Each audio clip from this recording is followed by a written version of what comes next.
After over 40 years of attacking the homeless problem in the United States of America, the federal government is finally considering a new strategy, and those bureaucrats and supporters and contractors that have really failed us over that time period are crying like stuck pigs. The Trump administration is proposing massive cuts in the personnel and funding of these programs.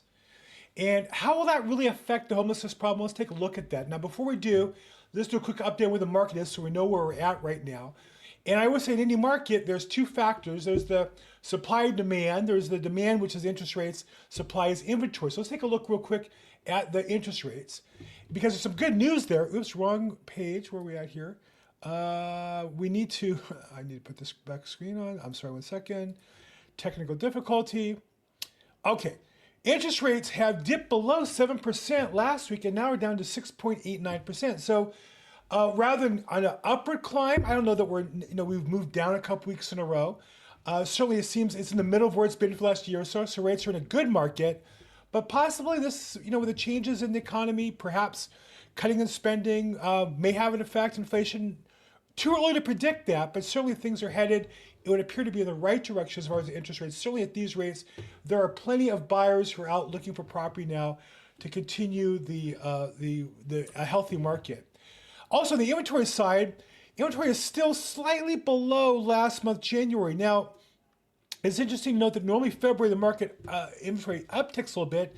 Not in this case. Just remember, though, in California alone, we have 13,000 homes that burned down.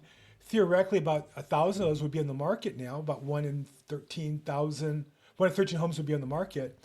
But we'll check the next couple months and see if that turns around.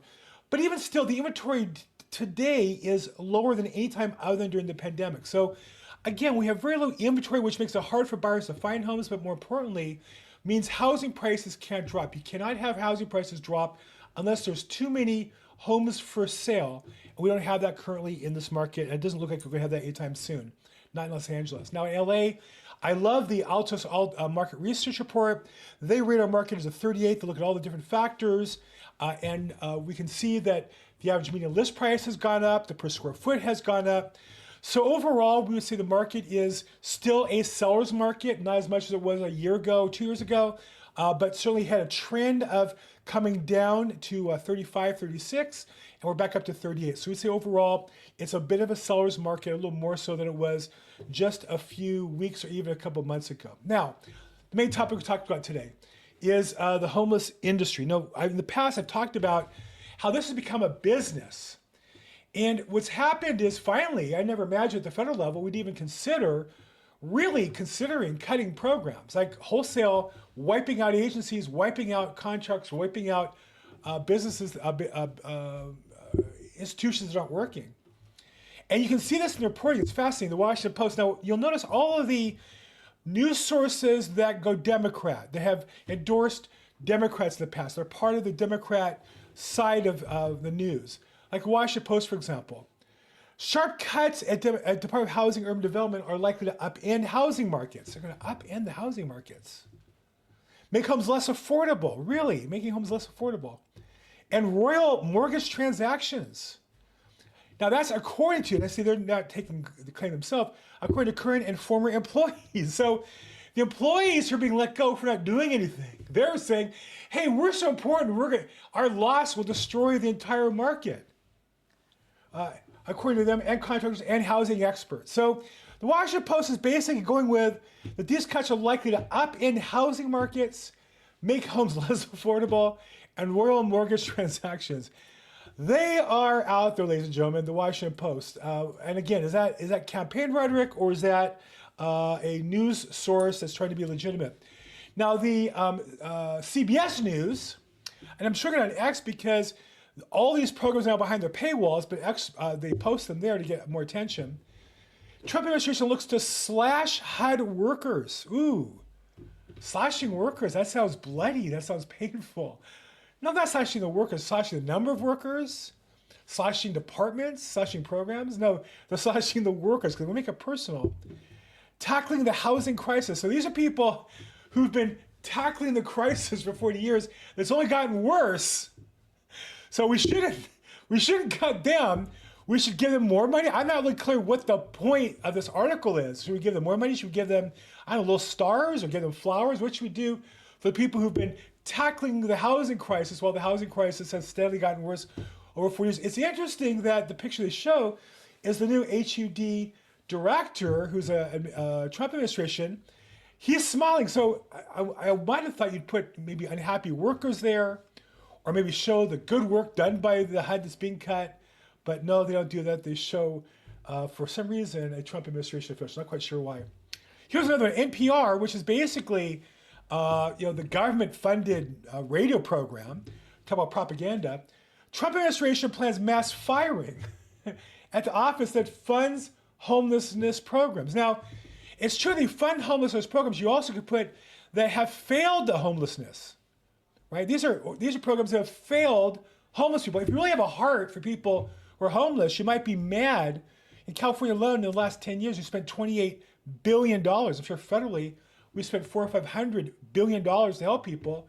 And there's more homelessness, not less. You'd think that would be upsetting to people, but really no, the NPR is concerned about the mass firing because NPR's writers, friends, and neighbors are the people who work at these agencies. That's what they care about. So I thought we'd take a little deep dive and see what these agencies are about. Here's an example of one. There's 10,000, literally.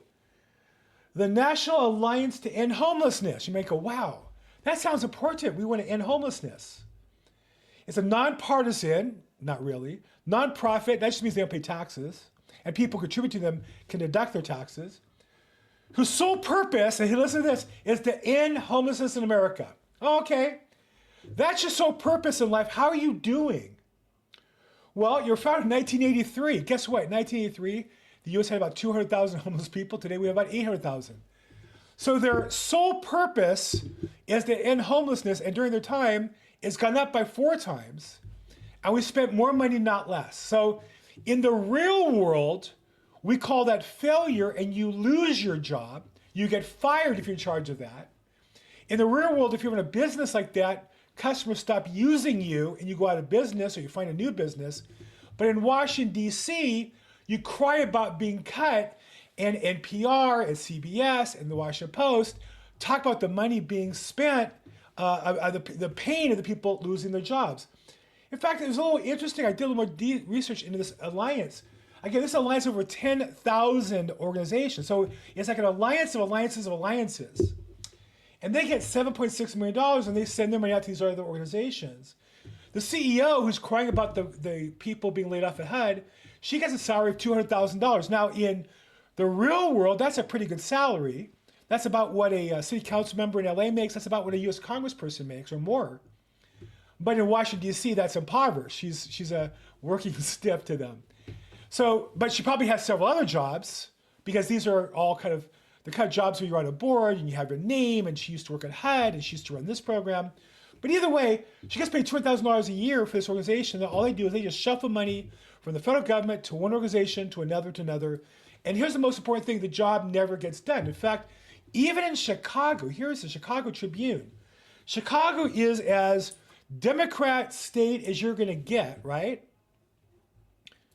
You have Democrat state, city of Chicago, Democrat state Illinois, the Chicago Tribune saying how ill-conceived affordable housing programs becomes unaffordable for Chicago. And the graphic I love is of the gorilla, the government waste, hey, roomie, to the Chicago low-cost housing program.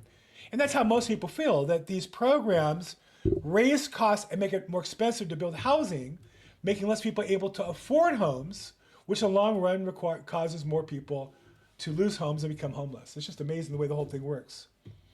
Okay, so that's my take on the housing program. I think it's a good thing. The federal government should take a real good look at where they spend our tax money, tens of billions of dollars a year, hundreds of billions of dollars over decades. We need to show for it complete failure. Everybody involved in that should be fired and start over again. If you're any other business, it would. And let's see what happens at the federal government level. In the real estate news, just to show how bad the news is, here's an interesting article that caught my attention when I Google searched it. New real estate rules threaten to upend home buying for Americans. Here's what experts say has changed. It's interesting. The article really is misleading because the headline doesn't say that. The headline says how new real estate rules threaten to upend home buying, But the article says, well, it didn't make any difference at all. But just notice that this is the article, and all the rest is advertisement. You have MSN Tab, you have a Ford, you have a, I don't even know what that is. About 10% of the page is news, and 9% is CNN's ad. And what's really funny, I thought, is CNN, you scroll through the article, it doesn't even link to CNN video. Like there's no CNN news program that they're supporting or linking to. It's just some stupid clickbait article that they can use to get people's attention on their website. So that's the state, I think, of real estate news, how bad it is. The last thing that caught my attention this week, just an interesting story about how the city of LA is going to attempt to rebuild. This is from CoStar, service I subscribe to. LA officials, and really they're describing the city council unanimously, may let developers self-permit projects to speed up fire rebuilding. And the article describes how the plan is, rather than get approval before they start building, they're going to let builders with certain sign-offs of architects and such start on their own at their own risk. And then by the time the city gets caught up and comes out and inspects, the project's already done. Now, to me, that begs the question, then why do we need inspection in the first place? If you're saying, well, because of the fire's emergency, we're going to allow this new procedure, why would you not allow that procedure if it's safe all the time? Why is this new? You heard Governor Newsom talk about removing all kinds of regulations and red tape. Why don't we do that all the time? Why is that a debate? And then the other part I thought about was, well, imagine you have a development, you start building your house, and then the city inspector comes out, let's say halfway through, 3/4 of the way through, and says, oh, you have to start from scratch. You made this mistake and everything's wrong. You know there's going to be payola. You know there's going to be graft, right? Nobody's going to walk away from a $500,000 investment in a property. So I don't know what to make of it. I think one of the things I would say is no organization is successful without great people. We need to be hiring the best people in our city, planning departments, city inspectors, city mayor for one. Our city mayor was obsessed with Africa and building a set of consulates to do business in Africa and was away in Ghana while the city was on fire. What we need is a city where the management and the leadership is focused on helping us build houses, helping us build them at a high quality and helping build quickly. Now, if getting rid of certain inspections is good business, it's good business, let's do it. And I'd like to learn more about that. Anyhow, that's my take on the news this week. I'm Bill Gross, my weekly real estate update. If you have questions, let me know your feedback. Thumbs up, thumbs down, subscribe, send a note, call, text, or email if I can help in any way. As always, make today your best day ever.